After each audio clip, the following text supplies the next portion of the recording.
Sin duda, en las elecciones más grandes de la historia del país, las preferencias de los votantes se han polarizado de tal manera que se prevé una jornada discutida. Justo sobre esto conversó mi compañero Juan Becerra con el escritor Leopoldo Mendívil López. Veamos. Leopoldo Mendívil López, escritor, muchas gracias por aceptar la invitación de Capital 21. Juan, yo estoy agradecido con ustedes y con Capital 21 mucho. Leopoldo, tú como escritor que además abordas temas históricos y mucho de psicología social, dinos, de acuerdo a tu opinión, ¿consideras que el proceso electoral que estamos viviendo en la actualidad es el más importante en la historia de México? Bueno, es el más importante al menos en un aspecto. Económicamente nunca había habido algo de este tamaño. Son 30,000 millones de pesos en total. Para los partidos son como 6,000 millones. O sea, es una cantidad gigantesca. Y la verdad yo creo... Hay análisis de BBC que dicen que esta es la elección más trascendente desde 1910. Yo la verdad no creo para nada que sea el caso, pero lo cierto es que está polarizadísima la sociedad.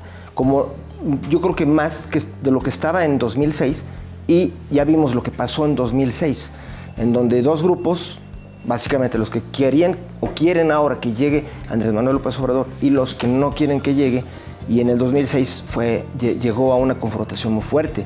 Esta vez los números, la estadística, habla de una potencial mayor división. Sí. Y pues, como tú comentabas hace unos minutos, es importante que la sociedad vaya preparando el camino para reconciliación y para no partirnos, porque eso sería catastrófico.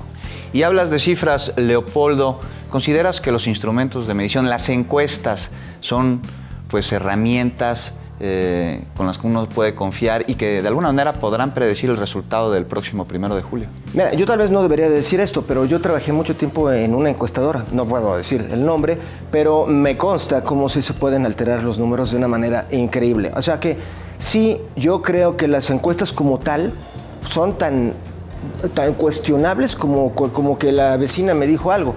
O sea, lo que puede ayudar es a lo mejor el contrastar muy diferentes encuestas, pero como ahora cada encuesta está, digamos, pagada o apoyada por un grupo diferente y no han divergido tanto, entonces sí habla de que puede ser que sí sea realista lo que están presentando. Y estos números que están presentando las encuestas, Leopoldo, pues marcan una enorme diferencia entre quien las encabeza y quien está en segundo lugar. ¿Consideras que este número de preferencias puede reducirse e incluso invertirse? Yo creo que, honestamente, a menos que ocurriera un milagro de veras, pero celestial, no creo que se vaya a modificar grandemente. Yo creo, honestamente, que ya lo que está ahí, ya el famoso arroz que ya se iba a cocer, yo sí siento que se coció. Claro, y habla sobre la posibilidad de un bloque que me dices, no lo ves, ¿no crees que los candidatos que van en segundo y en tercer lugar, de acuerdo a las encuestas, pudieran declinar el uno por el otro? Bueno, ya se dio el caso ahorita de Margarita Zavala, que ella ya declinó y aparentemente todo eso se iba hacia el PAN, ¿no? Pero más bien renunció, Leopoldo, ¿no? ¿No dirías? Sí. Porque no declinó hacia ningún candidato. Sí, ¿Tú la ves cierto. que sus preferencias estén hacia alguno de ellos? Sí, yo creo que está esperándose a ver quién le paga más por sus votos. Pero yo quisiera, Juan, plantearte un punto, porque hay algo que yo creo que los ciudadanos también tenemos derecho a pensar. Ahorita hay candidatos que solamente se lanzan para crear un electorado que esté con ellos y ya cuando llegó el momento de venderlos, los venden. Eso es como una trata de votantes, ¿no? Es como la trata de humanos, si se fija uno de alguna manera. Y eso se da de ciertos candidatos y ciertos partidos que básicamente viven de eso. O sea, es lo que hace que cueste 30,000 millones de pesos. O sea, eso es algo con lo que se hubieran construido, hace poco hacía el cálculo, como unas 200 escuelas grandes. ¿Cómo es posible que el sistema electoral haga que esa situación se presente para los mexicanos? Es una burla, ¿no? ¿Y cuál es el reto de la autoridad electoral en este proceso? Antes del proceso, antes de la elección, más bien dicho, y después de que los ciudadanos emitan su voto. Pues yo siento que ahorita mantener la transparencia, pero después de que emitan su voto, la tarea titánica va a ser mantener el orden. Es decir, una vez que si gana el que está en el puntero, bueno, pues de alguna manera pues todo el sistema te tiene que armonizar y buscar cómo hacer un gobierno hacer una coalición de algún tipo, porque si no vamos a vivir en un país fracturado.